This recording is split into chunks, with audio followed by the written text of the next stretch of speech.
اعوذ باللہ من الشیطان الرجیم بسم اللہ الرحمن الرحیم۔ سورۃ البقرہ آیت نمبر 17۔ پہلے ہم لفظی ترجمہ دیکھتے ہیں اور آیت کو سمجھتے ہیں۔ مثلہم کمثل الذی استوقد نارا فلما اضاءت ما حولہ ذہب اللہ بنورہم وترکہم فی ظلمات لا یبصرون۔ مثلہم ان کی مثال، کمثلی کا عموماً عربی میں تشبیہ کے لیے استعمال ہوتا ہے، مثال دینے کے لیے۔ کمثلی جیسا کہ مثال، الذی اس شخص کی ہے۔ الذی اسماء موصولہ میں سے ہے اور اس کا معنی ایک شخص، ایک فرد۔ استوقدا جو بھڑکاتا ہے، جلاتا ہے، نارن آگ۔ فلما پھر جب، اضاءت روشن ہو جاتا ہے، ما جو حولہ اس کے ارد گرد ہے۔ ماحول، ماحول کو کہتے ہیں آس پاس کی چیز جس کی حالت بدلتی رہتی ہے۔ ماحول حال سے ہے۔ ما حولہ جو اس کے ارد گرد ہے، جو اس کی حالت ہے وہ بدلتی رہتی ہے۔ جب روشنی ہوتی ہے تو اس کا آس پاس کا ماحول خوب روشن ہو جاتا ہے۔ ذہب اللہ لے گیا، اللہ اللہ، بنورہم ان کے نور کو، ان کی روشنی کو، وترکہم اور چھوڑ دیا ان کو۔ ترکہ، ترکہ بھی کہتے ہیں، جو میت مال چھوڑ جائے اس کو ترکہ کہتے ہیں۔ ترکہم اور چھوڑ دیا ان کو، فی ظلمات اندھیروں میں، تاریکیوں میں۔ جب روشنی ختم ہو جاتی ہے تو پھر کیا ہو جاتا ہے؟ تاریکی ہو جاتی ہے، اندھیرا ہو جاتا ہے۔ تو جب ان کی روشنی چلی گئی تو اللہ نے ان کو تاریکیوں میں چھوڑ دیا۔ لا یبصرون وہ نہیں دیکھتے، لا نہیں، یبصرون بصارت سے ہے کہ ان کی بصارت ہی خالی ہو جاتی ہے، وہ نابینا ہو جاتے ہیں، انہیں کچھ نظر نہیں آتا۔ یہاں پہ بصارت کا مطلب آنکھوں کا اندھا پن نہیں ہے، آنکھوں سے تو وہ سب کچھ دیکھتے ہیں، لیکن جو بصیرت کہ سچائی کیا ہے، حقیقت کیا ہے، یا فائدہ کن چیزوں میں ہے، انہیں دیکھنے سے ان کی بصارت یا ان کی عقل جو ہے وہ معوف ہو جاتی ہے، انہیں اچھے اور برے کی تمیز ختم ہو جاتی ہے۔ مثلہم ان کی مثال، کمثلی مانند مثال، الذی اس شخص کی ہے، استوقدا جس نے خوب بھڑکائی، نارن آگ۔ اوقدا کا مطلب ہوتا ہے جلائی۔ سین اور تا کی وجہ سے اس میں جو معنی آ رہے ہیں وہ خوب بھڑکائی۔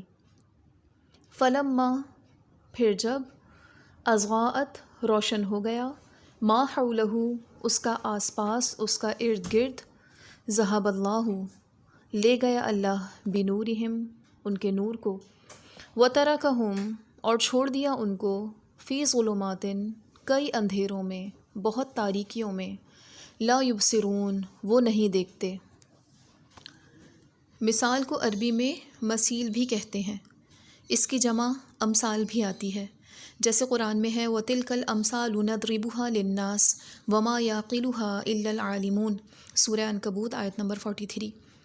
یہ مثالیں ہم لوگوں کے لیے بیان کرتے ہیں جنہیں صرف عالم ہی سمجھتے ہیں۔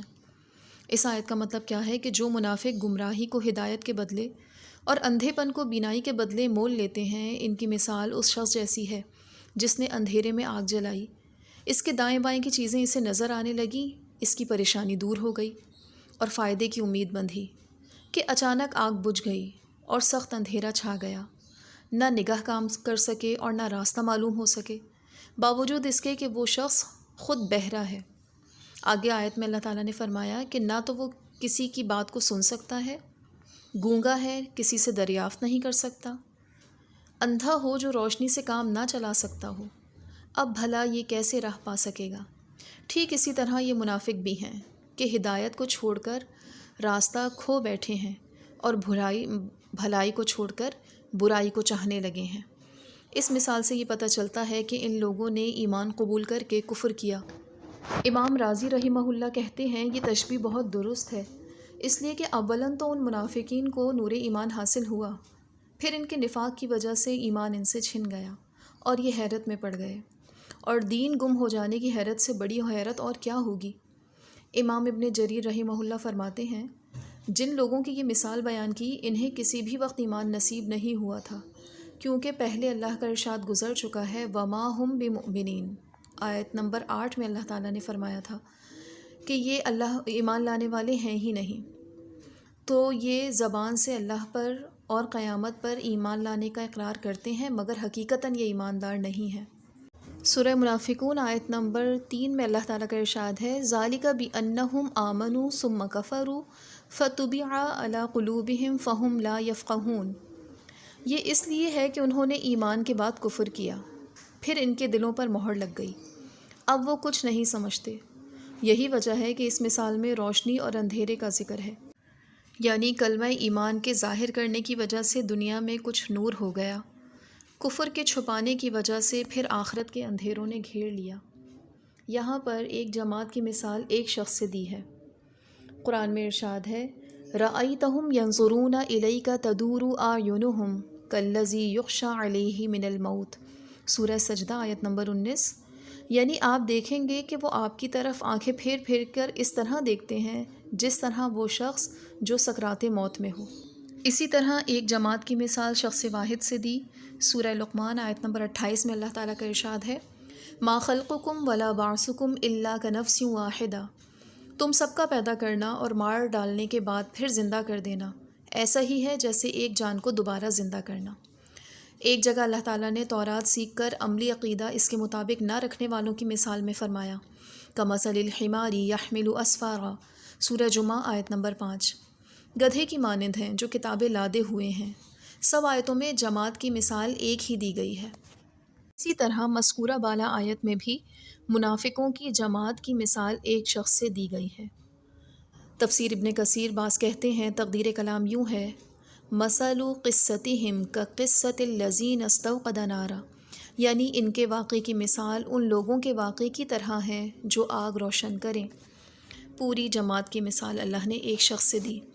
بعض کہتے ہیں آگ جلانے والا تو ایک ہے، لیکن مجموعی طور پر پوری جماعت اس سے محظوظ ہوتی ہے جو اس کے ساتھ ہے۔ آیت کے شروع میں اللہ تعالیٰ نے ایک شخص کی بات کی، مثل الذی استوقد نارا، مثال اس کی جو آگ جلاتا ہے، اور پھر اللہ تعالیٰ نے سارے صیغے جمع کے استعمال کیے، ذہب اللہ بنورہم وترکہم اور لا یبصرون، سارے صیغے جمع کے ہیں، یعنی پوری جماعت مراد ہے۔ جن جن نے ایمان کو کھو دیا وہ سب اپنے نور کو کھو چکے ہیں اور وہ تاریکیوں میں ہیں۔ اس طرح کلام میں اعلیٰ فصاحت اور بہترین خوبی بھی آ گئی ہے۔ اللہ تعالیٰ ان کی روشنی لے گیا، اس کا مطلب ہے جو نور نفع دینے والا تھا وہ تو ان سے ہٹا لیا۔ جس طرح آگ کے بجھ جانے کے بعد تپش اور دھواں اور اندھیرا رہ جاتا ہے، اسی طرح ان کے پاس نقصان پہنچانے والی چیز یعنی شک، کفر، نفاق رہ گیا۔ سیدنا ابن عباس اور ابن مسعود فرماتے ہیں کہ نبی صلی اللہ علیہ وآلہ وسلم کے مدینہ تشریف لانے کے بعد کچھ لوگ اسلام لے آئے مگر پھر منافق بن گئے۔ ان کی مثال اس شخص جیسی ہے جو اندھیرے میں ہو اور پھر آگ جلا کر روشنی حاصل کرے اور آس پاس کی بھلائی برائی کو سمجھنے لگے اور معلوم کرے کہ کس راہ میں کیا ہے، کہ اچانک آگ بجھ جائے، روشنی جاتی رہے، اب معلوم نہیں کر سکتا کہ کس راہ میں کیا کیا ہے۔ ہوا یہ تھا کہ اللہ کے نبی جب مدینہ تشریف لائے اور لوگوں کو اسلام کی دعوت دی، یہاں پر اللہ کے نبی نے انصار و مہاجرین میں بھائی چارہ قائم کر دیا، لوگوں کو نیکی کا شعور آ گیا، سب پر اچھائی اور برائی واضح ہو گئی۔ ظلم برائی تھا، لوگوں کے ساتھ حسن معاملہ یہ اچھائی تھا۔ منافقین نے اس کا خوب مشاہدہ کیا۔ پھر جب نبی کریم صلی اللہ علیہ وآلہ وسلم نے پہلی جنگ غزوہ بدر لڑی اور یہاں پر مسلمانوں کی شان و شوکت کو پورے عالم نے دیکھا، کافروں نے بھی اس کا مشاہدہ کیا، تو اس وقت منافقین نے یہ اندازہ لگایا کہ اگر ہم مسلمانوں کے ساتھ ہو جائیں تو ہم ان کے مالی فائدے میں شامل ہو سکتے ہیں اور ہماری بھی دھاک بیٹھ جائے گی۔ یہ سوچ کر کچھ لوگوں نے ایمان قبول کیا اور یہ ایمان قبول کرنا ان کا ظاہری تھا۔ تو جس وقت انہوں نے ایمان قبول کیا، اس آیت میں اللہ تعالیٰ نے اس وقت کی مثال دی ہے کہ جب ایمان قبول کیا تو ان کو اچھائی دکھنے لگی، برائی ان کے سامنے واضح ہو گئی، لیکن جلد ہی کیونکہ یہ ایمان دل سے قبول نہیں کر سکے تھے، جلد ہی یہ پھر تاریکیوں میں ڈوب گئے۔ جب ان کے دل میں نفاق مضبوط ہوتا گیا تو اب ان کو ایمان کی باتیں اچھی نہیں لگتی تھیں، اس سے بجائے ان کے ایمان میں اضافہ ہونے کے ان کو اپنا نقصان ہوتا نظر آتا تھا۔ اس وجہ سے اللہ نے فرمایا کہ جب روشنی بجھ گئی تو پھر یہ تاریکیوں میں رہ گئے، یعنی جب ان کے دل میں شک آ گیا تو پھر وہ ایمان کی چمک ان سے جاتی رہی۔